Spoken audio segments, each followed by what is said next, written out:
صديقي العزيز، في الفيديوهات دي هعلمك ازاي تحل الروبيك كيوب بطريقة سهلة مكونة من 8 خطوات هنعملهم مع بعض ونتعلمهم سوا واحدة واحدة لحد ما تقدر تحله وتلخبطه وتحله تاني. طبعا زمان واحنا صغيرين كنا بنشتري الروبيك كيوب ده على اساس ان هو يعني لعبة ملونة كده فيها مربعات حلوة فيها الوان جميلة، وكنا بنتعامل معاه بحرص شديد جدا لانك لو حركت حاجة من مكانها غالبا عمرك ما هتعرف ترجعها تاني ابدا، هتفضل كده زي ما هي بايظة ومتلخبطة. عشان كده النهارده حبيت ان انا اعلمك ازاي تحل الروبيك كيوب ده، عشان لو كان عندك او لو فكرت تشتريه هتقدر تلخبطه وترجعه تاني بمنتهى البساطة، وتحل اللغز الغير معروف بالنسبة لنا كأطفال، ويبقى بالنسبة لك حاجة مفهومة جدا. كمان هيخليك عبقري قدام أصحابك، فأظن إن ده يخليني أستاهل منك لايك على الفيديو وسبسكرايب للشانل بتاعي. طبعا عشان نبدأ مع بعض لازم نتعلم حاجات بسيطة جدا عن الروبيك كيوب ده ونفهمها سوا. أهم حاجات طبعا محتاج أعرفها هي البيسز اللي موجودة في الروبيك كيوب دي شكلها بيكون عامل ازاي عشان أقدر أتعامل معاه بشكل سليم. أول بيس أو قطعة محتاج تعرف عنها هي قطعة المركز أو السنتر، ودي بتكون عبارة عن قطعة فيها لون واحد بس، ما فيهاش غير ستيكر واحد أو لون واحد، وهي ما بتتحركش من مكانها أبدا لأنها متثبتة في العمود اللي جوه ده. فبالتالي دي أول قطعة محتاج أفهم عنها، هي السنتر أو المركز، ودي بيكون ليها لون واحد وما بتتحركش من مكانها. أما اللي بتكون مثلا في الحتة دي كده فدي اسمها قطعة الزاوية. تعال نشوف الكورنر دي أو البيس بتاعت الزاوية بيكون مكوناتها ايه بالظبط. البيس بتاعت الزاوية بيكون ليها 3 ألوان، ودي بتقدر تتحرك في أي مكان عادي جدا، وغالبا بيكون مكانها في الكورنرز اللي هنا. فلما أقول مثلا عايز أحرك قطعة الزاوية ديت يبقى هي دي اللي أنا بتكلم عنها، ليها 3 ألوان، 2 ملاصقين لبعض وواحد من فوق. القطعة اللي بعد كده عندي اسمها قطعة الحواف، ودي بتكون على الإدجز دي كده في الحافة هنا، فبنقول عليها pieces الحواف أو الإدجز. دي بتكون فيها لونين بس، واحد من فوق واحد من تحت، وبرضه بتقدر تتحرك في أي مكان. تعال نطبق الكلام ده كده على الروبيك كيوب اللي معانا. دي مثلا ده سنتر وده سنتر، لون واحد ومبتحركش من مكانه. وبعدين هنا عندي قطع الزاوية، وعندي هنا الحواف.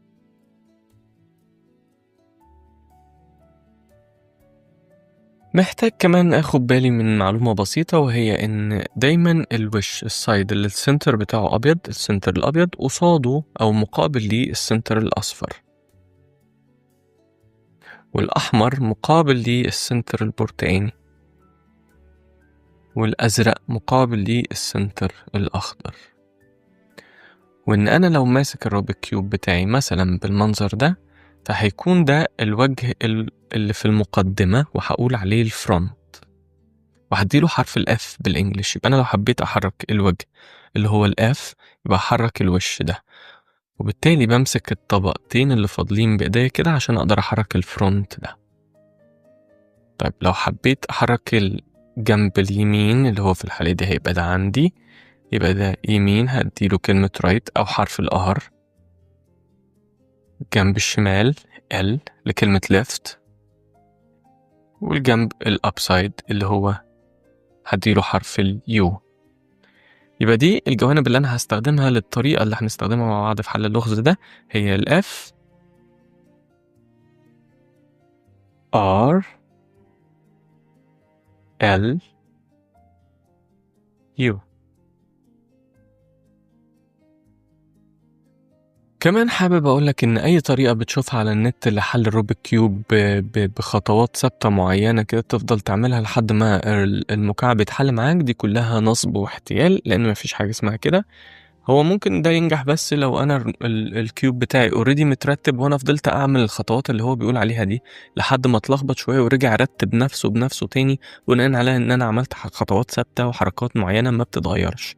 لكن لو انا الروبيك كيوب بتاعي متلخبط اصلا عمري ما هعرف احلها بحاجات ثابته غير ال8 خطوات اللي انا هقولك عليهم مع بعض دلوقتي. أول خطوة يا صديقي هي اللي معتمدة على التفكير شوية، الباقي كله معتمد على الحسابات أكتر. طيب تعال نشوف إيه اللي المفروض يحصل بالظبط عشان أحل أول خطوة في الروبيك كيوب بتاعي. أول حاجة محتاج أعملها أو أعوّد نفسي عليها إني دايمًا هاشتغل بالشكل التالي، هاخلّي الcenter الأبيض دايمًا لتحت، فبالتالي الcenter الأصفر هو اللي هيكون باصص لفوق، ودي الطريقة اللي هابدأ أشتغل بيها في البداية. طيب إيه المطلوب مني كخطوة أولى؟ الخطوة الأولى اللي أنا محتاج أعملها إن أنا أعمل حاجة اسمها الوردة البيضا، دي مش أغنية ولا فيلم، ده فعلًا ده اللي إحنا هنحاول نعمله دلوقتي مع بعض. إيه المطلوب مني؟ هاحاول أعمل زي شكل وردة لونها أبيض على السنتر الأصفر، يعني كل اللي مطلوب مني إني أغيّر حتت أو قطع الحواف ديّة أخلّيها يكون كلّها لونها أبيض. ده شيء في البداية بيكون محتاج شوية تفكير بس ما هواش صعب أوي، تعالَ نفكّر مع بعض، تعالَ نقلّب كده الcube بتاعنا ونحاول نشوف إيه اللي إحنا عايزينه بالضبط. أنا دلوقتي هاركّز عيني على الأبيض، آدي عندي أبيض بس دي قطعة corner قطعة زاوية مش حافة، أنا عايز قطع الحواف. فعشان كده لازم أكون عارف أسامي القطع وعارف شكلها وخصائصها عاملة إزاي. آدي عندي واحدة هنا مثلًا، أنا عايز أجيب ديّة الحافة دي عند السنتر الأصفر، ففي منتهى البساطة هاروح لافف في الside ده عشان يطلع قطعة الحافة الأبيض دي عند السنتر الأصفر. جميل، جميل. لقيت هنا عندي واحدة تانية، ما تنساش إن دايمًا تخلّي الجنب الأبيض تحت والأصفر فوق عشان ما تتلخبطش، يعني حتى لو غيّرت منظر الكيوب في إيدك حاول ترجع تاني تفكّر نفْسك إن الأبيض تحت والأصفر فوق. دلوقتي أنا باقول إني حلّيت هنا واحدة بس، جِبت واحدة من الحواف الأبيض عند السنتر الأصفر، ولقيت واحدة هنا كمان، ممكن أطلّعها كده عشان تبقى عند السنتر الأصفر، بس لو ده حصل هتضيّع لي الأبيض ديّة. طب أعمل إيه أنا في الموضوع ده؟ كل الحكاية إني هالِف الجنب اللي تحت ده بس، مش هالِف اللي فوق بقى هاسيبه زي ما هو، هالِف الجنبين اللي تحت دول كده، فتغيّر المكان اللي لو الأبيض ده اترفع هيبقى فيه. كده أنا نجحت في إن يكون عندي 2 حواف لونهم أبيض حوالين السنتر الأصفر. تعالَ ندوّر على قطعة تانية نشتغل عليها.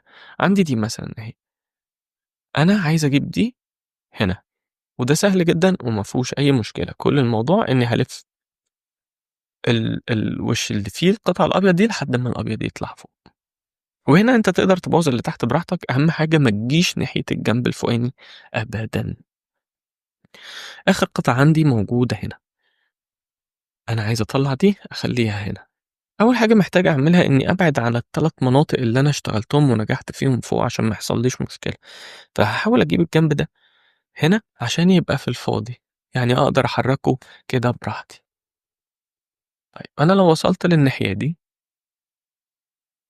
وجبت الcube بتاعي بالمنظر ده وطلّعت دي لفوق، طبعًا كل ده تفكير بس مش أكتر، إزاي أودّي دي هنا ودي هنا، ما فيهاش أي حنكة لسه هي بس فيها شوية تفكير، كده أنا أكون نجحت في الخطوة الأولى عندي، وهي إن أنا أعمل وردة لونها أبيض حوالين السنتر الأصفر.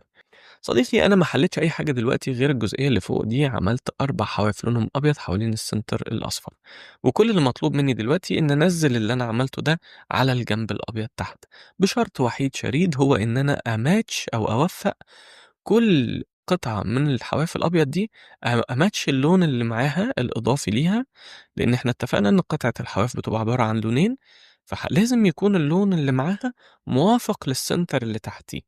يعني مثلًا هنا الأخضر مع السنتر الأحمر، ده مش هينجح معايا أوي، هالِف الside اللي فوق ده لحد ما يتوافق مع السنتر بتاعه، وبعدين بمنتهى البساطة عايز أنزّل الأبيض دي عند الأبيض السنتر الأبيض تحت خالص، فهالِف الcube بتاعي لفتين لتحت.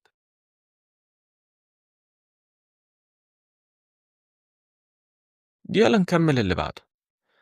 بسم الله ما شاء الله عندي الأحمر متوفّق مع نَفْسه أنا مش محتاج فيه حاجة، آدي الحافة الأبيض اللي أنا عايز أحرّكها لتحت اللون الإضافي اللي معاها هو اللون الأحمر، وكده، كده متمركز مع الcenter الأحمر، فهالِف الside ده مرّتين بحيث إن القطعة دي كمان تنزل لتحت. يالّا بينا نكمّل، آدي واحدة من الحواف اللي لونهم أبيض، لكن الside أو اللون التاني اللي معاها لون برتقاني وواقف عند الcenter الأزرق، فالكلام ده مش هينفع معايا، هالِفّه لحد ما يروح للcenter البرتقاني. وبعدين هاخد السايد ده برضه زي ما هو وانزله تحت مرتين. مرتين اقصد يعني لفيته مرة ادي 90 درجة وكمان 90 درجة، فاصبح تحت. ما فاضليش غير البيس دي الحافة الأخيرة، ودي موجودة معاها اللون الأزرق، فهروح للسنتر الأزرق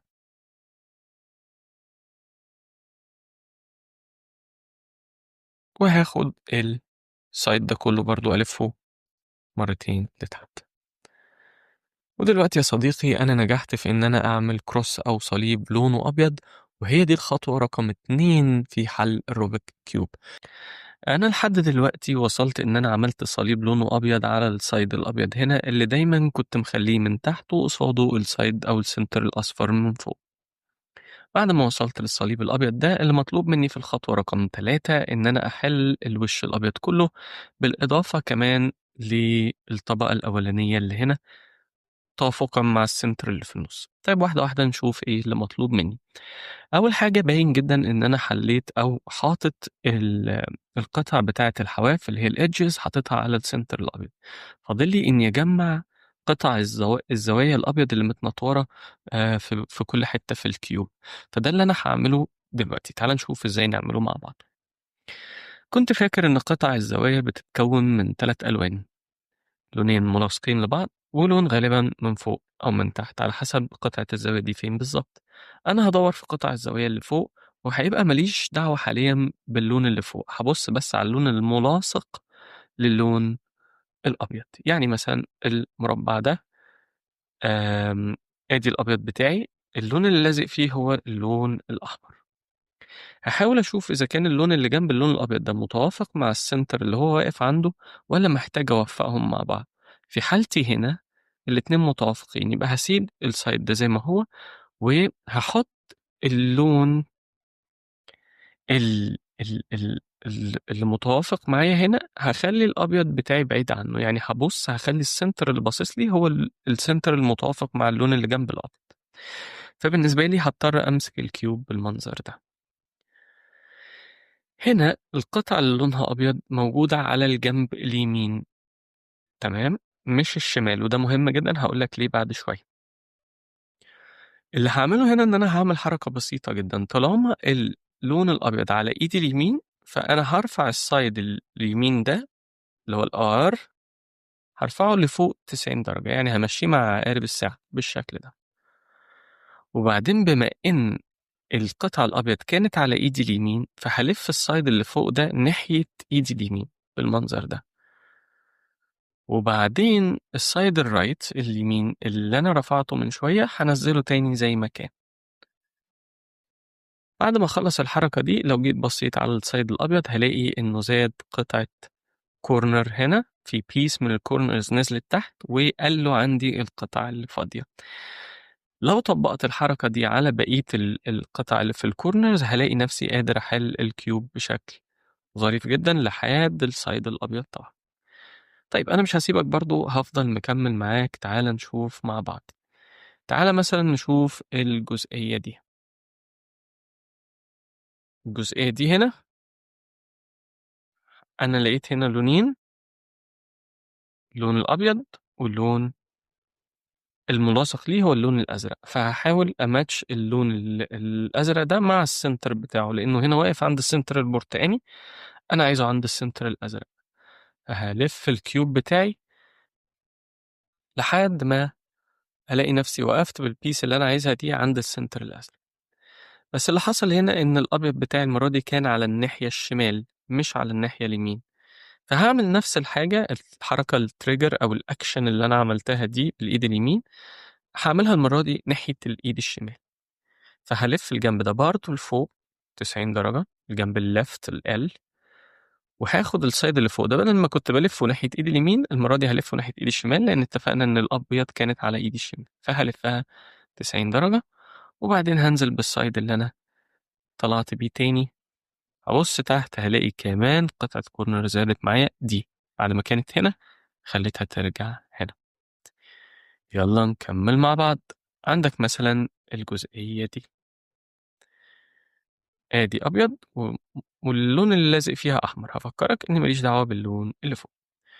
الأحمر ده هوديه للسنتر بتاعه، فهلف الكيوب بتاعي لحد ما أوصل بالبيس الحمرا دي للسنتر الأحمر. هنا القطعة اللي أنا عايزها موجودة على إيدي الشمال، همسك طبعا السنتر الأحمر باصص لي، وبعدين هعمل الحركة بتاعت الإيد الشمال دي. لما أتعود عليها يبقى شكلها عامل كده، لكن لما هاجي أعملها بالراحة شوية علشان أنت تتعود عليها معايا، هلف السايد الشمال ده لفوق 90 درجة، وبعدين السايد اللي فوق على ناحية إيدي الشمال 90 درجة، وبعدين الجنب اللي أنا رفعته الشمال ده هرجع أنزله تاني. هبص على القطعة اللي فاضلة دي، هلاقي مثلا إن هنا معايا على آه اللون الملاصق للحتة البيضاء اللي فاضلالي هي اللون الأخضر، فهوصله للسنتر المتوافق معاه اللي هو السنتر الأخضر. هلاقي الجزء الأبيض هنا على إيدي اليمين، فهروح أعمل أكشن أو الحركة بتاعت الإيد اليمين اللي هي مع بعض بقى تاني، السايد اليمين لفوق 90 درجة، وبعدين هاخد الأبسايد ده على ناحية إيدي اليمين المرة دي عشان قطعة الأبيض كانت في الإيد اليمين، وبعدين هنزل بالسايد اللي أنا طلعت بيه ده هنزل بيه تاني. أنا محضر لك مفاجأة يا صديقي، كده السايد الأبيض كله اتحل، بالإضافة كمان لللاير أو الطبقة الأولانية دي كلها. لو بصيت على كل سايد كده، طبعا الأبيض محلول، ولو بصيت على أي سايد من السايدز بتاعتي هلاقي في زي حرف التي كده.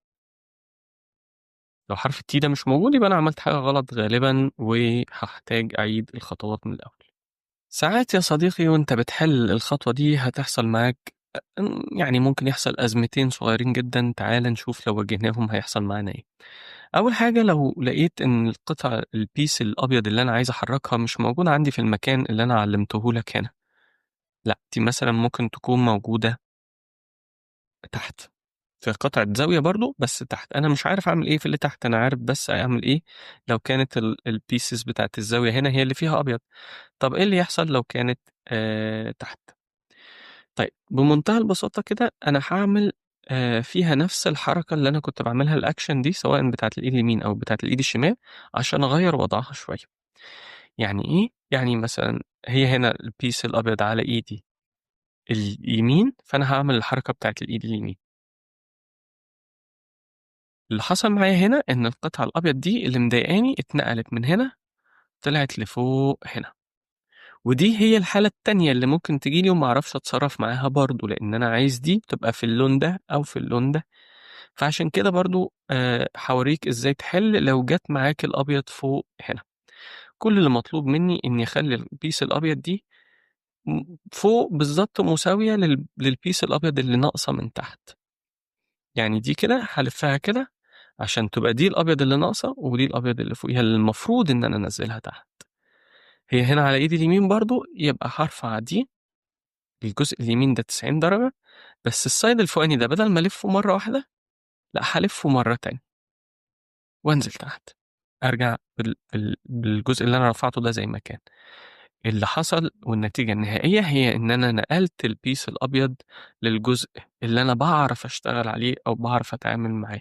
عندي هنا البيس بتاعتي اللون اللي ملاصق للأبيض هو اللون الأخضر، هماتشه للسنتر بتاعه، وبعدين أعمل الحركة بتاعة الإيد اليمين لأن الأبيض هنا على إيدي اليمين، فهروح R U R برايم، أرجع تاني السايد بتاعي، وكده تكون اتحلت معايا وعدت تمام. مبروك يا صديقي، أنت كده قدرت تخلّص معايا الخطوة التالتة. كل اللي هيحصل في الخطوة الرابعة إني هابدأ أبُص على الطبقة الفوقانية كده اللي لونها أصفر، وما انساش إن أنا دايمًا الside الأبيض عندي تحت والside الأصفر باصص لفوق. هابُص على قطع الحواف من فوق اللي ما فيهاش لون أصفر، يعني مثلًا دي مش هتنفع معايا لإن فيها لون أصفر هنا، ودي كذلك. أُمّال أنا عايز إيه؟ أنا عايز واحدة من قطع الحواف في الside الفوقاني ده ما فيهاش لون أصفر، زي دي.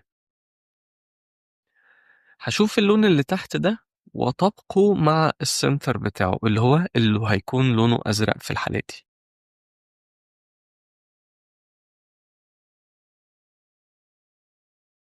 شايف اللون الأزرق ده أنا خليته يبقى ماتش مع أو يتوافق مع السنتر الأزرق. هبص على اللون اللي فوق ده وأحاول أعرف بطرف عينيا إذا كان اللون ده ماشي مع السنتر اللي ناحية اليمين ولا ماشي مع السنتر اللي ناحية الشمال. في حالتنا هنا هلاقي إن اللونين دول عندي أدي السنتر اللي أنا وفقته، بس اللون اللي فوق ده متوافق مع السنتر بتاع اللي في الناحية الشمال. فاللي أنا هاعمله دلوقتي إني هالِف الside بتاعي ناحية الcenter بتاع الشمال اللي اللون ده متوافق معاه، بالمنظر ده.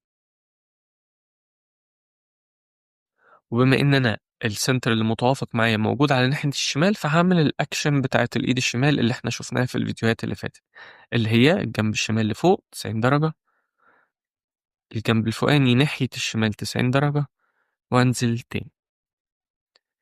كده أنا نجحت في الخطوة ديّة، بس الخطوة دي سببت لي مشكلة بسيطة، وهي إنها خرّجت واحدة لونها أبيض من مكانها، فطبعًا أنا فاكر إزاي أرجّعها مكانها، هاشوف اللون التاني بتاعها اللي هو برتقاني، وهاماتشه مع الcenter البرتقاني، وبعدين هاعمل الحركة بتاعة الإيد اليمين الaction البسيطة دي، اللي هي فوق والوش الفوقاني على ناحية اليمين، وبعدين أنزل تاني. كده يا صديقي أنا قرّبت خطوة من إني أحل الطبقة التانية، بس أنا حاسس إن أنت ما فهمتش شوية، فتعالَ نحاول نبُص مع بعض. تمام أوي، ما زلت في رحلة البحث عن قطعة من قطع الحواف في الوش الأصفر ما فيهاش لون أصفر، ومش هالاقي عندي حاليًا غير دي. اللي أنا باعمله عشان لو أنت ما فهمتش نراجع مع بعض تاني، إن هاحاول أوفّق اللون ده مع الcenter بتاعه، وفي حالتي هنا هو متوفّق أصلًا وجاهز، يبقى بعديها هابُص على اللون اللي فوقيه وأشوف هو متوافق مع الcenter اللي على اليمين ولا مع السنتر اللي على الشمال. مرة تانية لقيته متوافق مع السنتر اللي على الشمال، يبقى اللي هعمله إني هاخد السايد الفوقاني ده ألفه ناحية الشمال 90 درجة، وبعدين وأنا واقف في مكاني هعمل الأكشن بتاعة الإيد الشمال اللي هي بتقول الجنب الشمال لفوق، الجنب اللي فوق ناحية الشمال، وبعدين أنزل بالجنب الشمال تاني زي ما كان. أنا كده صلحت شوية لكن برضه بوظت القطعة الأبيض اللي دايما تخرج من مكانها، فهرجعها تاني. القطعة الأبيض هنا اللون اللي معاها أحمر فهوديه للسنتر الأحمر، وبعدين هاعمل الأكشن بتاعة الإيد اليمين اللي أنت حافظها المفروض تعملها بسرعة بقى. جميل جدًا. أنا كده ما فاضليش غير القطعة دي لو أنت واخد بالك هي اللي محتاج أغيّرها من مكانها، فهاشوف برضه قطعة من فوق من قطع الحواف ما فيهاش لون أصفر، دي فيها مش هتنفعني، دي فيها مش هتنفعني، دي فيها مش هتنفعني، دي ما فيهاش أصفر يبقى هي دي اللي هاشتغل عليها. اللون اللي تحت كده متوافق مع السنتر بتاعه، اللون اللي فوق هاشوف إذا كان مع الجنب اليمين والّا مع الجنب الشمال، لقيته مع الجنب اليمين يبقى هاحرّك المكعب الside الفوقاني ده الup هاحرّكه المرّة دي ناحية اليمين، مش ناحية الشمال زي المرّتين اللي فاتوا، وهاعمل نفس الحركة بتاعة الأكشن بتاعة الإيد اليمين، وبعدين هارجّع المربع الأبيض اللي أنا بوّظته هو على الناحية الشمال المرّة دي، فهاعمل الtrigger أو الأكشن بتاعة الإيد الشمال. لمّا تبُص كده معايا يا صديقي هتلاقي نَفْسك حلّيت طبقتين من الrubik cube بتاعك بالإضافة للوش الأبيض اللي كنت شغّال عليه في البداية، وألف مبروك عليك أنت ما فاضلكش غير الطبقة الفوقانية بس دي والوش الأصفر. أنت بقيت عبقري يا صديقي، بس الخطوة اللي فاتت دي للأسف فيها exception ممكن يقابلك، وهو اللي أنا هاشرحه لك هنا. ممكن تحاول تلاقي قطعة من القطع الحواف اللي ما فيهاش أصفر، فما تلاقيش، تلاقي كلّه فيه أصفر زي دي كده،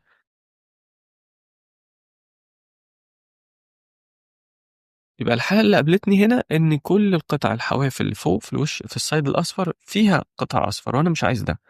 طيب أحل ده إزاي؟ هاشوف إيه هي القطعة الmisplaced أو اللي مكانها مش مضبوط اللي هي دي،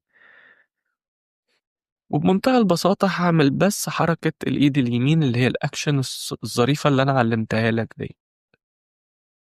ما انساش إن أنا كده بوّظت واحدة في الأبيض، فهارجّعها تاني مكانها مع السنتر الأزرق.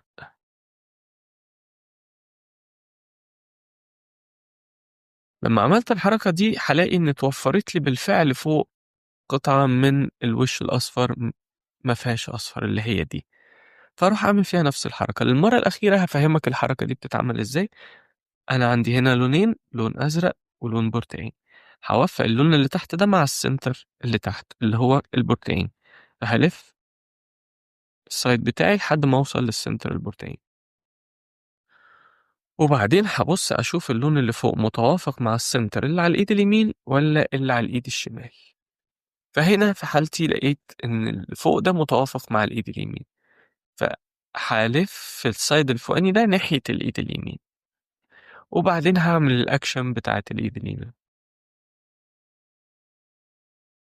كده أنا تمام، بس في واحدة أبيض خرجت من مكانها ودي اللي أنا هاصلّحها حالًا مع الcenter الأزرق.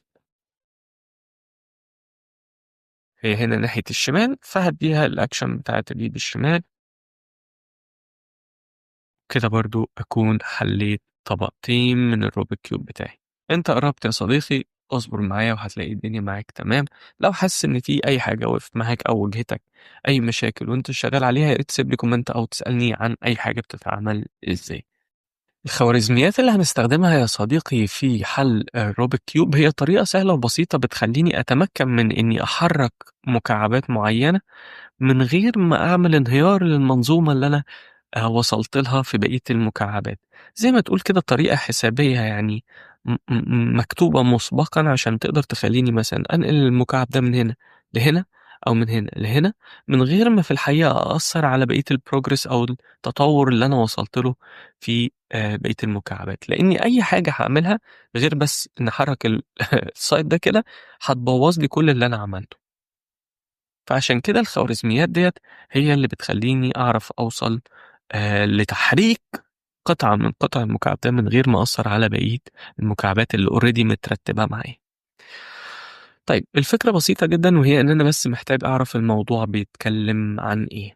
اتفقت معاك إن أنا عندي أوجه كتيرة للمكعب، بالتحديد 6 أوجه، بس أنا مش هاحرّك أو مش هاحتاج أحرّك كلّهم، أنا محتاج بس الfront اللي هو الواجهة وبادّي له حرف الF، والجنب الشمال اللي هو أدّي له حرف الL، الجنب اليمين اللي هادّي له حرف الR، الجنب اللي فوق اللي هادّي له حرف الU. طيب خلّينا نفترض إن هو مثلًا كتب لي إنه عايزني أحرّك F. حركة F دي معناها إن أنا هاخد الواجهة الأولانية ديّة، الوش اللي باصص لي، وأحرّكه في اتجاه عقارب الساعة.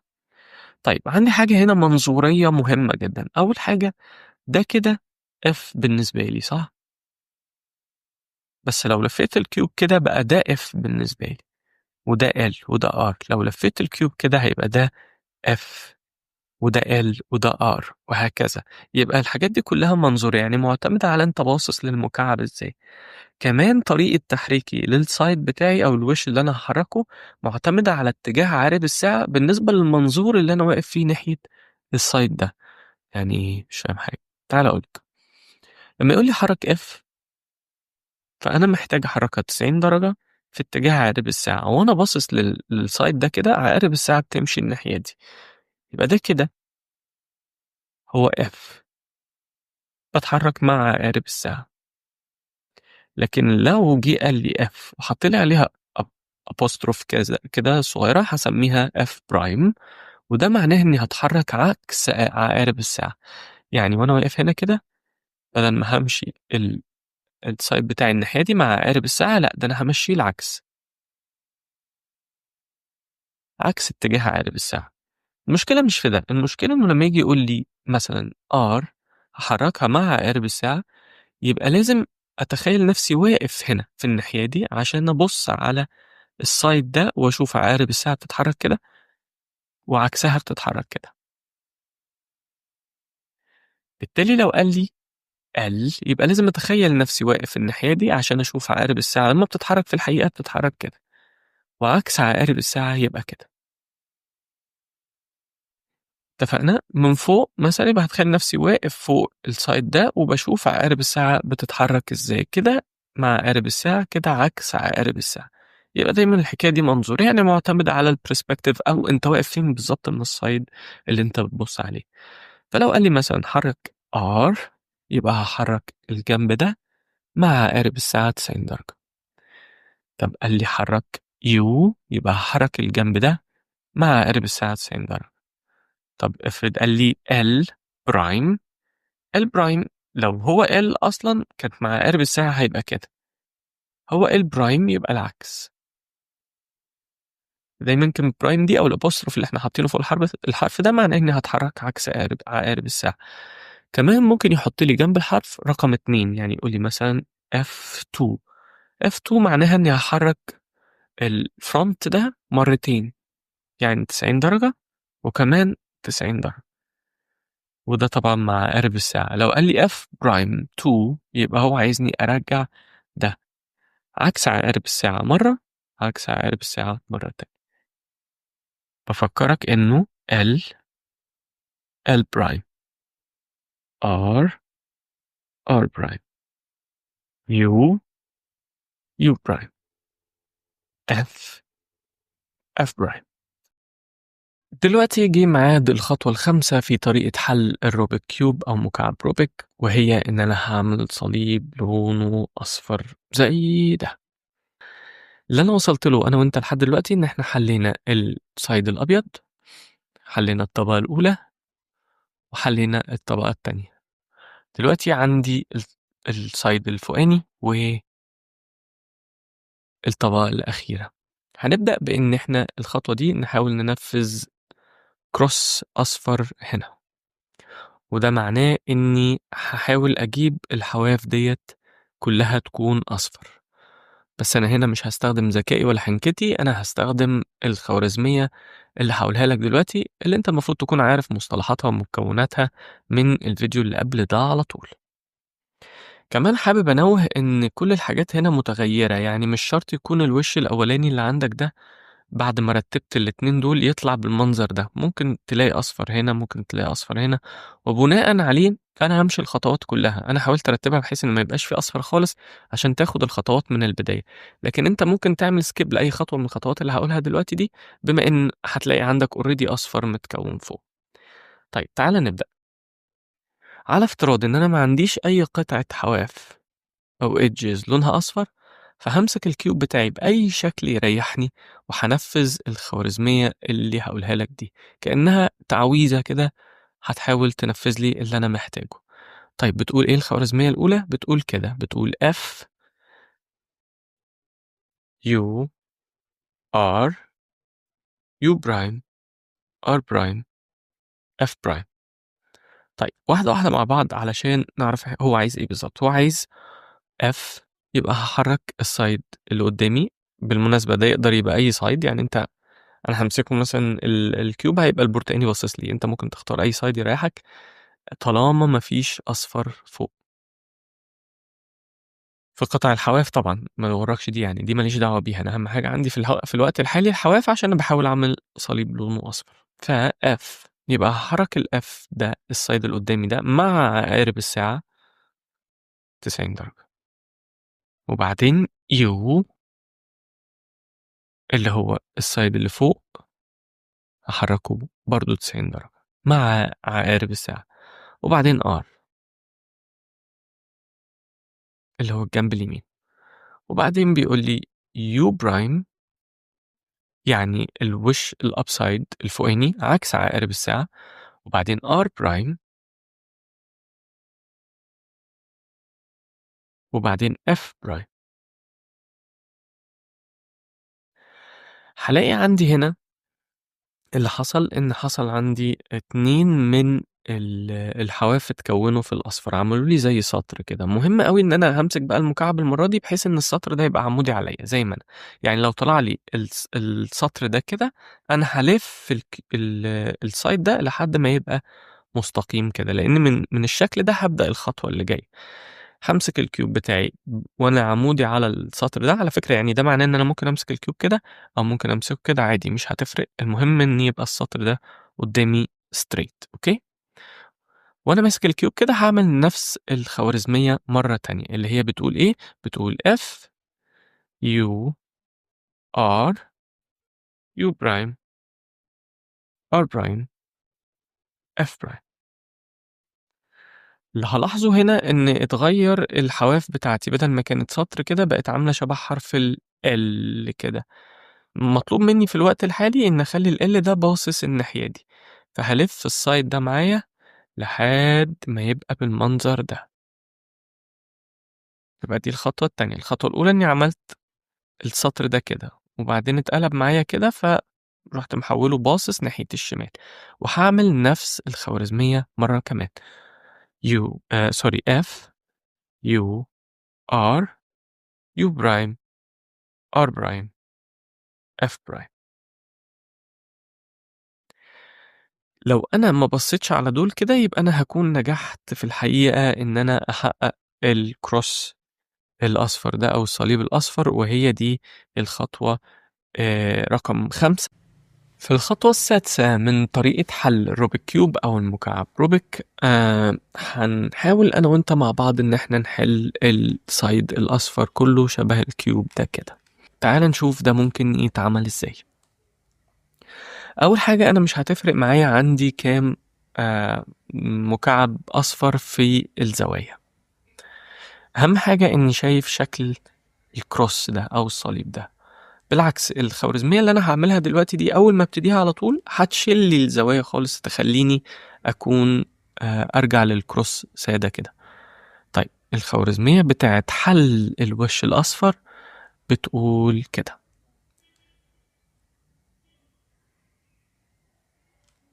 بتقول R U R prime U R U2 R prime. هتحاول طبعًا تحفظ التعويذة ديّة كويس جدًا اللي هي الخوارزمية يعني أنا باقول عليها تعويذة معلش، وتحاول على قد ما تقدر إنك أنت تكون عارف طبعًا مصطلحات إيه هو R وR prime وF2 والحاجات ديّة. طيب لو خدت بالي هنا لقيت إن هي رجّعت لي زي ما أنا قُلت لك بالضبط للcross الأصفر وشالت لي الزوايا خالص. هابدأ أعملها كذا مرّة لحد ما تحقق لي الحل اللي أنا محتاجه.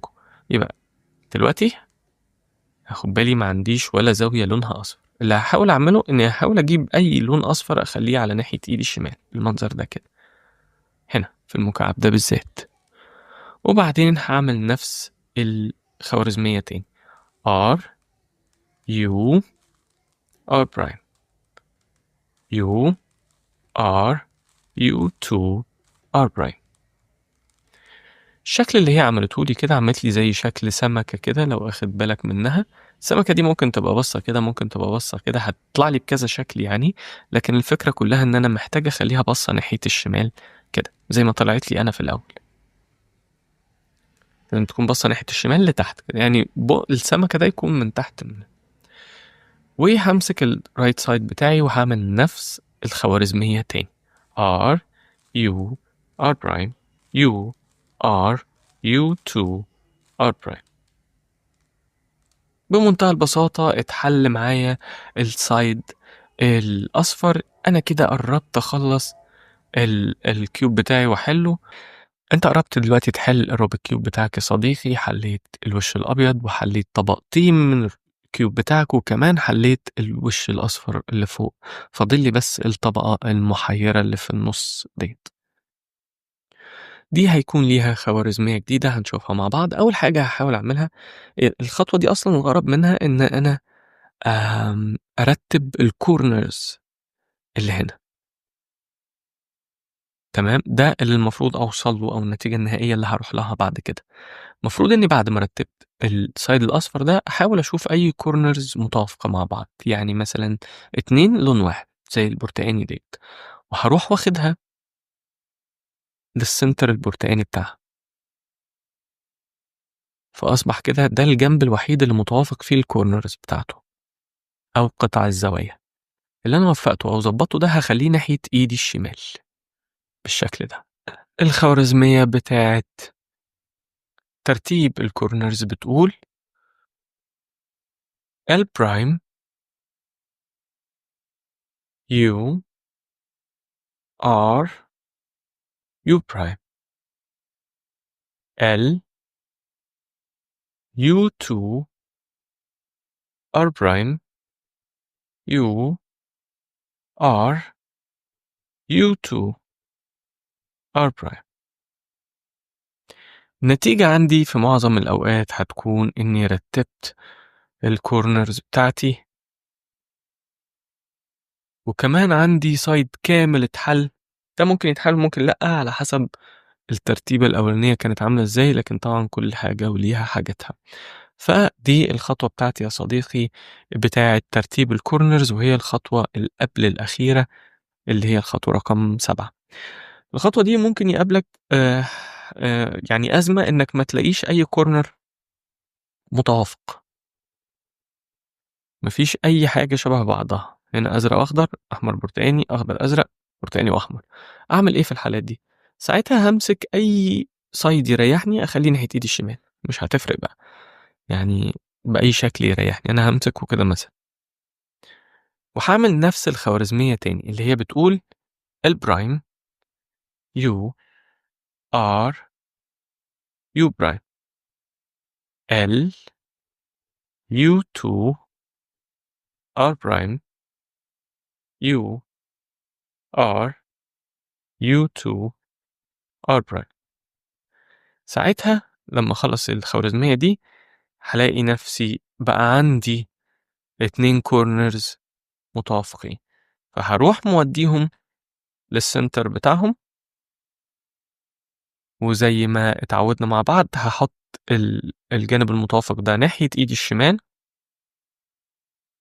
وهعمل نفس الخوارزمية تاني البرايم يو ار يو برايم ال يو 2 ار برايم يو ار يو 2 ار برايم.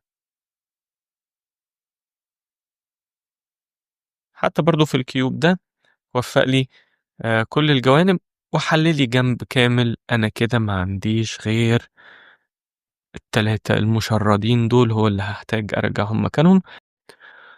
اخر خطوة يا صديقي في طريقة حل الروبيك كيوب هتتعلمها معايا دلوقتي. انت خلاص بقيت قادر تعمل كل حاجة، ما فاضلش غير الشوية دول هم اللي تصلحهم وتكون عبقري. في الخطوة الثامنة في طريقة حل روبيك كيوب، الخطوة الأخيرة طبعا هضطر إن أنا بس أصلح الكام مكعب المشردين عندي دول. طيب هعمل ده ازاي؟ في البداية خالص لو كان أحد الجوانب بتاعتي محلولة كاملة يعني ما فيهاش أي حاجة في غير مكانها، يبقى هخلي الجنب ده يبقى بعيد عني، هخليه في الخلفية في الباك. أبيض تحت دايما أصفر فوق، وأيا كان الجنب اللي محلول هخليه باصص بعيد عني بالشكل ده. يبقى هنا ده كده الجنب المحلول. وهعمل الخوارزمية اللي هقولك عليها دلوقتي دي. هعمل F2 U L R برايم F2 L برايم R U F2. كده صديقي ألف مبروك عليك، تكون حليت روبيك كيوب تماما ونجحت في إنك أنت تحل كل أجزائه. بس ما تفرحش قوي، تعال نشوف لو حصل معانا زي الكيوب ده كده وما كانش عندي أي جنب مترتب وخلصان. ايه اللي هيحصل؟ اللي هيحصل اني هعمل الخوارزمية اللي انا قلت لك عليها من شوية دي في اي جنب يريحني. يعني مثلا همسك الكيوب بتاعي الناحية دي كده وهعمل نفس الخوارزمية اللي اتكلمنا عنها اللي هي بتقول F2 U R برايم L F2 L برايم R U F برايم. اللي حصل هنا عندي ان هي صلحت لي جنب كامل وبقى عندي التلات أجزاء دول. فهعمل الخوارزمية مرة كمان، بس طبعا أتأكد إن أنا بعدت الجزء المكتمل ده عني، خليته باصص الناحية دي، وهعمل التعويذة بتاعتي اللي بتقول F2 U L R prime F2 L prime R U2 F2. ساعات هيكون الترتيب بتاع الأجزاء اللي في النُص دي ماشي عكس أو مع عقارب الساعة، فأنا ممكن أضطر أعملها مرّة كمان بنفس الطريقة. الcorner الorange اللي مترتب باصص لبعيد F2 U L R prime F2 L prime R U F.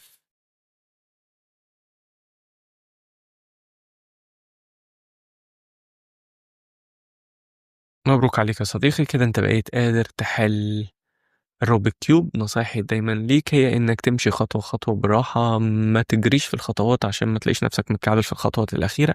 حاول تحفظ الخوارزميات ديّة عشان ما تضايقكش، وكده ألف مبروك عليك بقيت عبقري وقادر تحل أي روبيك كيوب 3 في 3 طبعًا يُقع تحت إيدك، وتحله بمنتهى السهولة. مع الوقت ده هياخد منك حوالي دقيقة ونُص لو أنت ماشي يعني على مهلك زيي. أنا اسمي محمود عقل، كنت مبسوط جدًا وأنا باحاول أعلمك إزاي تحل الروبيك كيوب. أشوفك في كورسات تانية.